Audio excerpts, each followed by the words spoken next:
নমস্কার বন্ধুরা, শর্মিষ্ঠার টুকিটাকি আপনাদের স্বাগত। কাঁচা কুমড়োর তরকারি খেয়েছেন? এভাবে একবার কাঁচা কুমড়োর তরকারি খেয়ে দেবেন। তো কুমড়োগুলোকে আমি এভাবে কেটে নিয়েছি। আর আলুটা আমি অল্প মশলা দিয়ে জিরে, ধনে, হলুদ আর কাঁচা লঙ্কা দিয়ে ভালোভাবে কষিয়ে নিয়েছি। এবার কুমড়ো কাটাগুলো আমি এর মধ্যে দিয়ে মশলার সাথে ভালোভাবে মিশিয়ে নেব।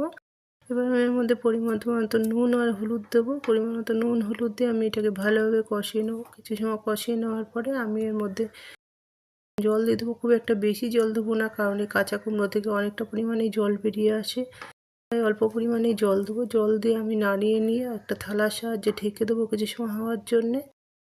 তো দেখুন, আমি থালার সাহায্যে ঢেকে দিচ্ছি কুমড়োটাকে। এবার কিছু সময় পরে আমি ঢাকাটা তুলে নেব। ঢাকাটা তুলে নিয়ে আমি এর মধ্যে পরিমাণ মতো চিনি দিয়ে দেবো। এটা একটু মিষ্টি মিষ্টি খেতে ভালো লাগে। চিনি দিয়ে নাড়িয়ে নিয়ে নামানোর আগে আমি ভেজে রাখা চিংড়ি মাছ দেবো। চিংড়ি মাছ দিয়ে ভালো করে কুমড়োর সাথে মিশিয়ে নেবো।